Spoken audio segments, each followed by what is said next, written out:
So good afternoon, everyone. We're gathered here to share and reflect on the experience of the General Chapter. The General Chapter, of course, is the highest authority within the Passionist congregation, and so when the whole body comes together, it gives it the authority. So there was about 78 capitulars plus about 10 other people there in the room.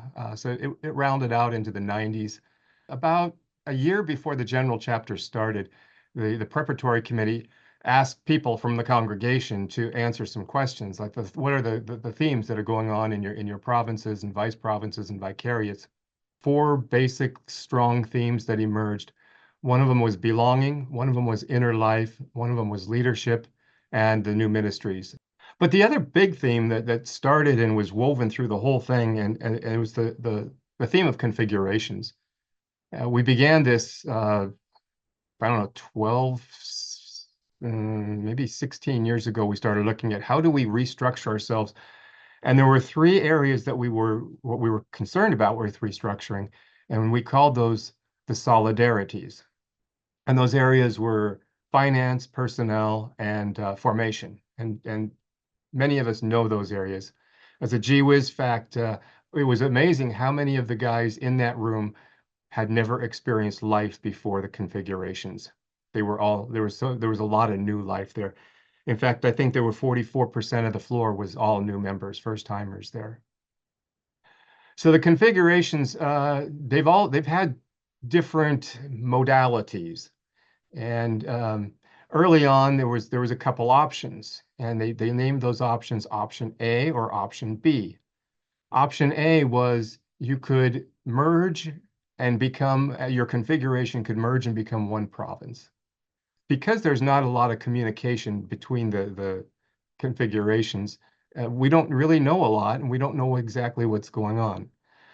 I felt that there were a lot of people who were in that Model A saying, you all who are in Model B need to unite and become an entire province. See, when you look at PASPAC, that is 11 countries spread out over the Pacific Rim, and they travel, extensive distances. It's just not practical. Our configuration of Jesus Crucified has struggled too because we've been North America, Cristo Rey province in Mexico, and it includes Brazil.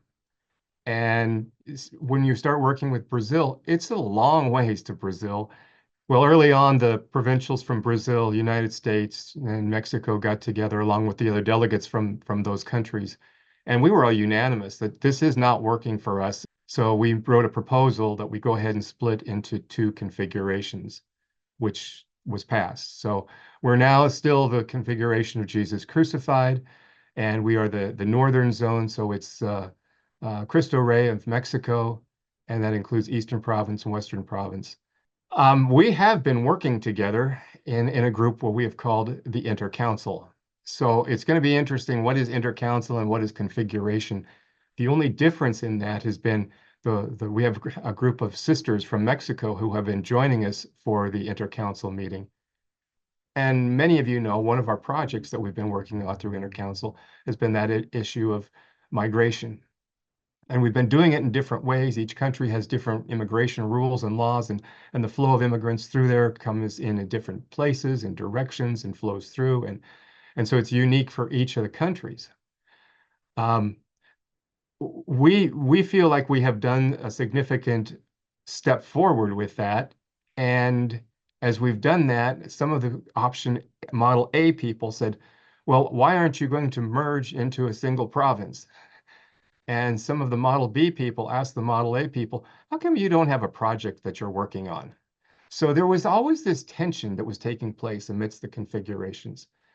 So one of the proposals is now to evaluate the configurations with a strong professional evaluation. I think that was one of the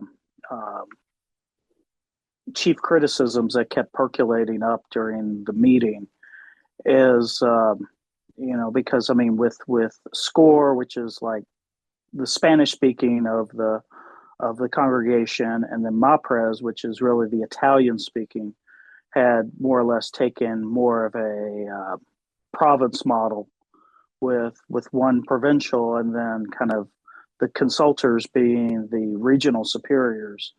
But they're kind of a province and they're kind of a configuration, but it's like, well, what are they? And so, I felt that they were kind of holding tight to their um, structure of how those two configurations slash provinces form themselves.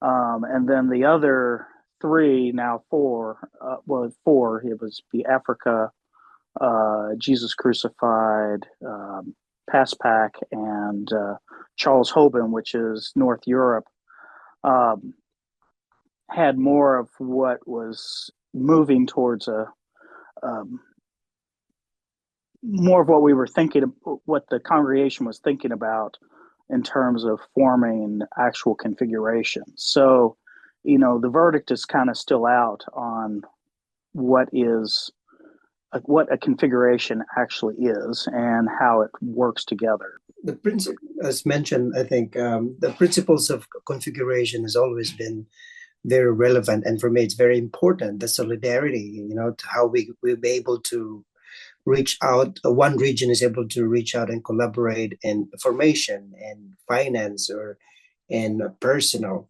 But as David has indicated, in our configuration, these things, uh, I guess, except there's a solidarity fund, but otherwise hasn't been really felt from the grassroots. We were always talking about the grassroots experience is almost non-existent about what configuration is all about. So that's why there was a strong push for we need we need every member to be aware of what's going on in a configuration in the future. But yeah, I mean that chapter really opened my mind as well on what configuration is and configure again. The principle is so beautiful. It's really inspired by the Holy Spirit. I truly believe that. But somehow diversities of culture, language, and you can name all diversities, and these configurations have spawned into different shape and form. But the point is, has the solidarity been experienced? And I think the purpose of the general chapter was really to examine ourselves. If the purpose is solidarity, how come this has not been experienced? And of course, in the Jesus crucified the Americas, or with the Brazil and the United States, as David mentioned, we haven't felt that. We've had honest conversation among ourselves, and the Brazilians were they have this posture of sort of excluded. Before the configuration, there were already collaborations happening, not only in the Americas but also in other parts of the world. And in the America, in the with the U.S. The Jesus crucified. The Brazilians were saying that we used to experience this Latin American passionist, and then when configuration came, and that stopped, and now we're doing nothing. So really, the chapter was a moment to really reevaluate that. But if I'm not mistaken, the configuration has been under what we call extended ad experimentum, and experimentations. And that's why every chapter, every synod happens in between the chapter.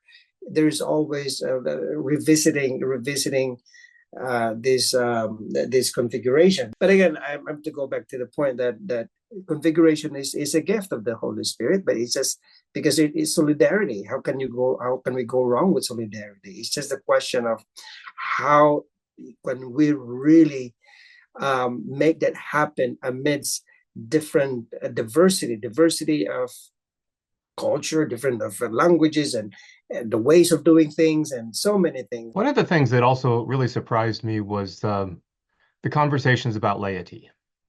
Early on, there was the laity were invited to address the general chapter body via a Zoom meeting. And so they brought in, I think, people from all around the country. I think there were 23 different countries that spoke at that Zoom meeting. It went on for 90 minutes. And from our province, Joe Castro was there. Joe Castro just nailed it. There was just this calm in the whole room. And when he was finished, people were looking at me. He goes, is he part of Holy Cross province?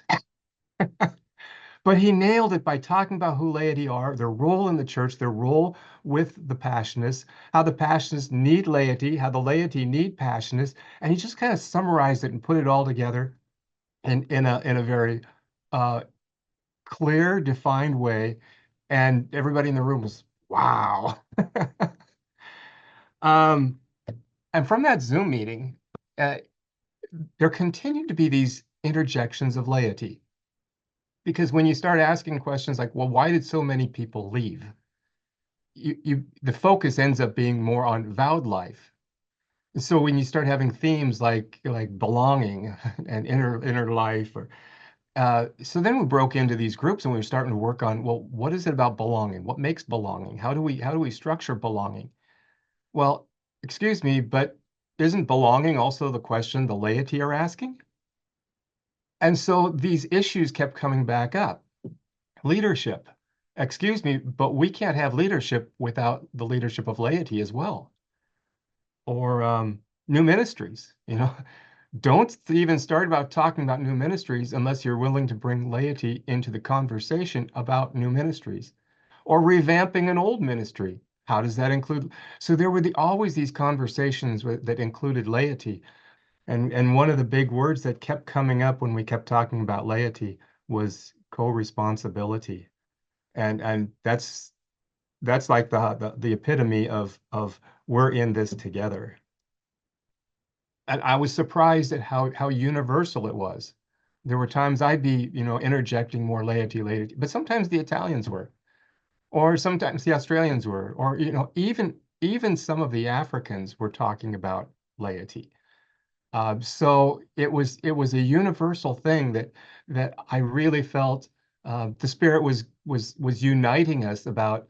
Laity are part of our future, certainly, and it seemed to be an acceptance throughout the chapter body. Yeah, I think that was a really crucial part of the whole chapter. And, as, just reflecting on what Holy Cross Province has been doing with mission effectiveness with our various ministries, such as with retreat center boards, but also with proclaiming our passionate story, just the various online opportunities that we've had for charism formation. I felt that that was something that maybe is not being done in other places in the congregation. So, I mean, what they're talking about is something more future oriented, is more of our present now.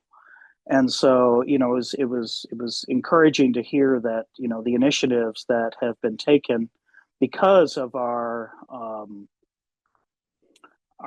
commitment to involving laity in higher levels of administration and service within the congregation or within Holy Cross Province, and the importance of having that ongoing charism formation has, I think, brought us, helped us to be more of a leader in terms of formation for laypersons involved in our ministries around Holy Cross Province.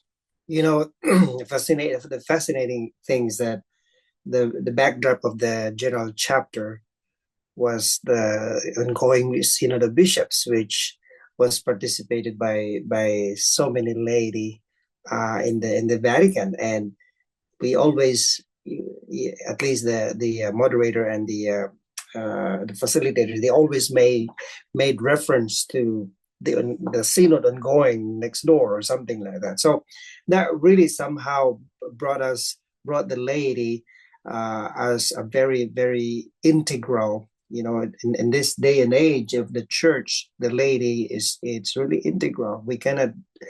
There's no church without full participation of the laity. I think we kind of so blessed to be able to have initiated that much earlier. And also, it's also important to understand that when we speak of laity participation or integration in our province, I think, let's say, as outside of the U.S. or Australian experience, perhaps a little bit of Northern Europe, but in Italy and Spain, their experience of with the lay people is not so much of integrating into the ministry. It's more on, yes, they have lay devotional people, like what we used to have the CPP partners. So they're this devotional, like Familia Passionista, for example, in Spain. They were there to pray, and then so sort of they gather and they invite. So pretty much like how we patterned, I think, the Passionist partners before. But I think we again they are still into when we brought up the idea of how the lay people are so their role is so crucial in the evangelization in the Passionist ministry. It was, I think, it was an eye opener for many in other parts of the world. And the afternoon of where there were 23 squares in front of us on Zoom, there were different voices from the lay people, their experience of the Passionists, speaking of pops, and it was really interesting how I hear different impacts of Passionists in their lives. Yeah, so many things. Of course, so Joe Castro, really a fantastic presentation, but also the other people from India and from Africa, and it's interesting again from their vantage point of view, from their perspective, and how the Passionist life touched them from a very little thing of devotions or habit or praying with them, or there's so many ways that the Passionists have it. Again, this is a very important development and still a continuing conversation that how the lay people can continue to be integrated in the passionist. So I'm happy that the chapter came up with a statement about the importance of the lay. Again, David started by saying that the general chapter is the highest sort of policy or body in the congregation. So coming out with that statement from the general chapter, I hope that would, for the lay people who will read that, I hope that they will be reassured that we'll really look forward to collaborating in the future, and their role in the Passionist life is so important and integral. And yes, I don't think the Passionists can go on without the lay people if we're talking about the evangelization and ministry. And yeah, that's a very, very important development in our congregation. We here in the United States, we frequently talk about silos, and we'll mention, people at this particular house or this particular community, they don't think outside their local house, they don't think outside their local community. It's just this is their little spot. And there's always been this challenge, how do we invite people in to see the bigger picture? And we feel like that has been achieved through some of the online work, and because of COVID, it made us more of a province kind of a community for many of us. But the same exact thing happens with provinces. You can get so focused on your little province, and this is my province, and and you realize you are part of a worldwide congregation. And so when you go to a meeting like this, all of a sudden it's like, who cares about your little province? That's just too small. And all of a sudden your world is like huge. And you can't say, well, in the United States we do it this way, because that's just too arrogant. And then you're listening to what other people do and what other people are saying, and you're thinking, wow, my world is getting really stretched. And this passionist thing touches people and touches cultures and touches people across times. And you just kind of have to sit back and be in awe of that, because it's no longer just me and my little silo. It's like, wow, this is really amazing. And it's challenging. That was, I mean, for me, is one of the great joys of attending any chapter is having the opportunity to interact and deepen relationships with our brothers around the world.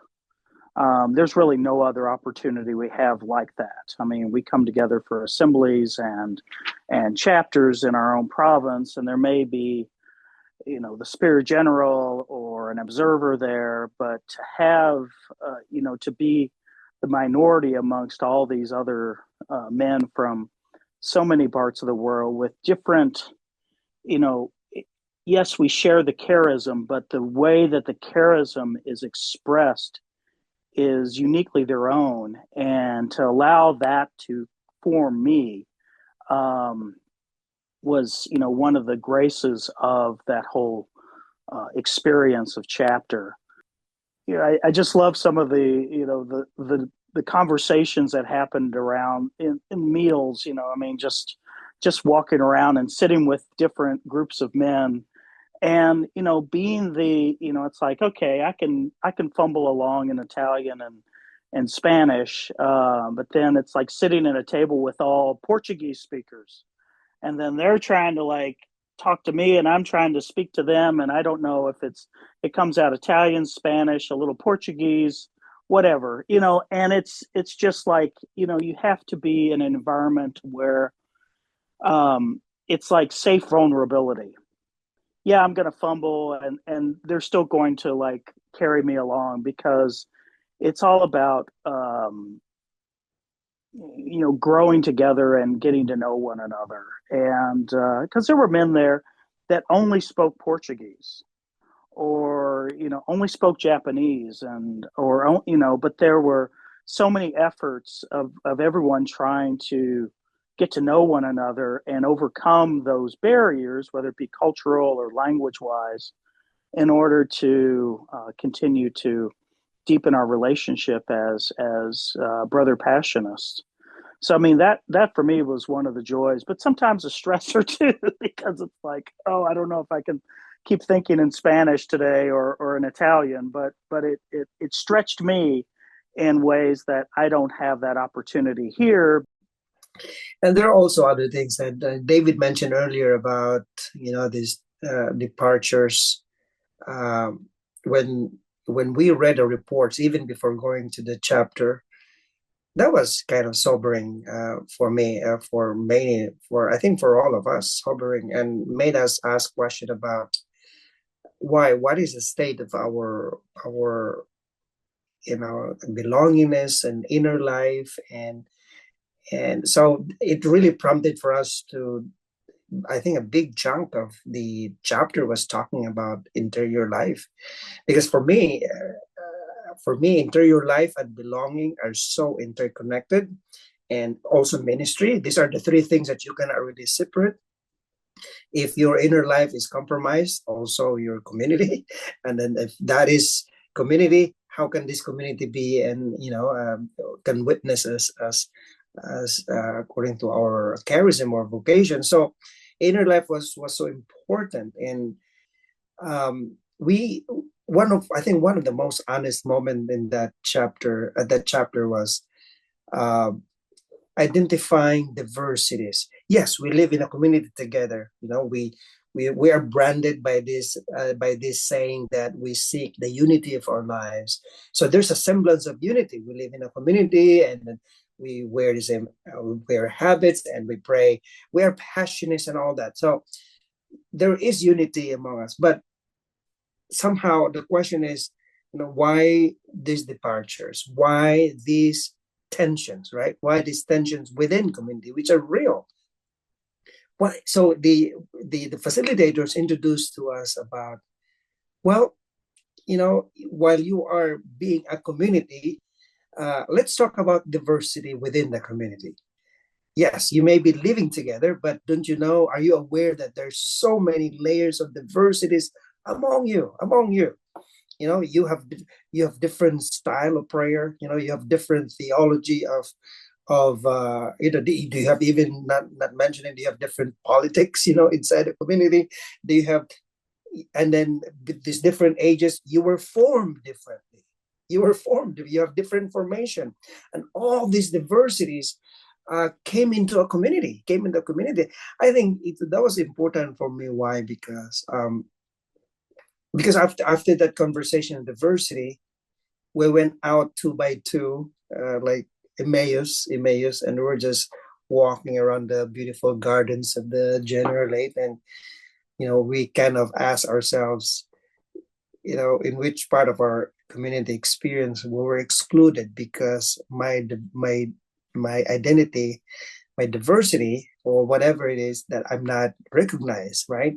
So again, there's always a temptation to make a community monolithic, that they think the same, they love the same food, they, oh, not that, but they pray the same, they have the same understanding, they have the same love for the Pope, they have the same understanding of synodality, they have the same understanding of what else, so many things about, we're so diverse. I recall the list, and there's like at least there were 62 diversities.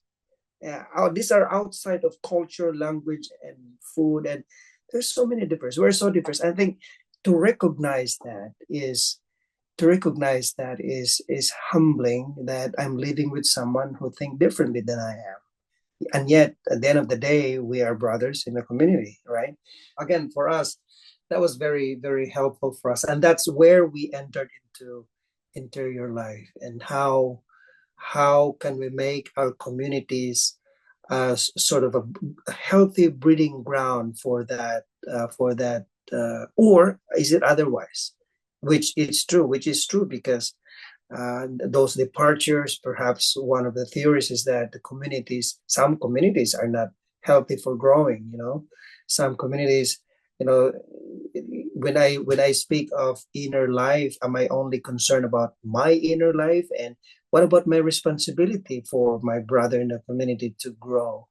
Am I a companion in a journey, or am I just, being a passionist, just wanting to carve my own path, and wanting to? It's a community. The community life is so complex that I thought it's an endless conversation. Many real lives, real pains, real dissatisfaction, discontent, real happiness and joys as well. The structure that was given to us by the facilitator and the two facilitators was two different methodologies. One of them goes into the see, judge, and act, or see, discern, act, which has a history unto itself. And the other one was that of synodality. And since, as Enno said, the synodal process was happening, across the river in the Vatican. So right off the bat, the biggest change was they changed the whole floor of the general room, and they got rid of this bleacher kind of horseshoe shaped thing, and they put in tables. And it was high tech, microphones on every table, headphones, cameras all over the room. So it was just, they were very much emphasizing a synodal process, a synodal process. And a synodal process means you got to invest the time, not just so that all the voices are heard, but you got to invest the time so that the spirit is heard. And so while we kept emphasizing synodality, yet we had deadlines, by 11:30, we have to have consensus on this. And so the synodal process kept getting interrupted by the need to draw conclusions and move forward. That was one of the struggles I had. Is it a synodal process? But the documentation that we came out with, we kept asking for more synodality throughout like the general visitation itself should be more synodal. The reflection on ministries and community life should be more synodal. And so we're asking for help from the general of how can we do that? Think how radical it is for Pope Francis to say, I want to introduce something that has better listening. I want to go back to an older tradition. I want us to be able to hear and listen to one another. There was some sad stories and some hurt and some pain and some misunderstandings, and that was all part of the process as well. That's a very good summation of the synodal process in which we engaged. I thought also that by having the table groups, I mean, there were 5 or 6 to a table in the aula or the chapter room. But then we also broke down into language groups. And so there were 6 different language groups. there are different ways that people engage, and I think that it was observed that um, the less gregarious cultures were less heard within the aula, but within the language groups there was more of an opportunity and more space to allow those voices to be heard. So I think that was a real gift of taking on this synodal approach to our general chapter. But it was really trying to, we were holding in tension a different way of doing things, because I mean, yes, the chapter I attended 6 years ago was in the aula with the theater seating, and very cramped and very formalized. But that's just the way it was. Whereas this meeting was much more relaxed in one way, but I always sensed a tension there coming from um, the Europeans, who were like, "Where's my list of things I have to vote on that have already been decided?"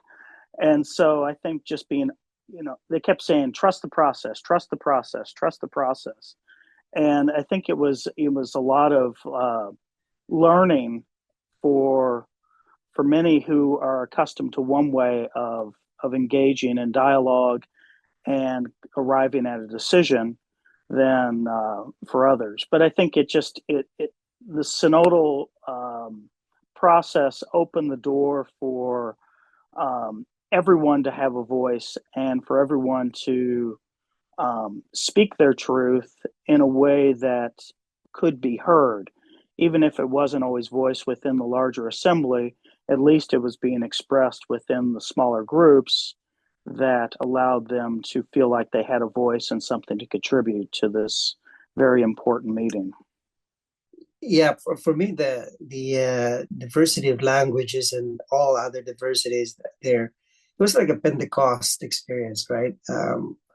But one thing that really interesting, speaking of synodal and listening, is also clarification of the usage of vocabularies, words, because sometimes we tend to think, even if it's translated literally, can't mean the same thing, like, let's say, for example, the word leader, leadership. It's kind of obvious that even in Spanish, right? Oh, leader. But for some Spanish, they would say that we don't use that in a church. I think because leader, when it comes to the Spanish world, can easily associated with revolution, like leader Mao, leader Castro, leader. So some of them, we don't use that word. They offered other options like guide, or I don't know, the shepherds, I think, something. Or, for example, the word accountability. The word accountability does not easily translate into Spanish or into Italian. And so I think these are part of the challenges of synodality. And I think we experienced that at the chapter, that we cannot, because of this diversity of thinking, diversity of language, diversity of concept, and like that, we cannot, if we want to be synodal, we cannot take that for granted, because otherwise, if we take that for granted, we end up excluding the other. So yeah, synod, as the word synod, the concept synod, the method synod is a beautiful thing, but at the same time, it's a very, very formidable challenge as well.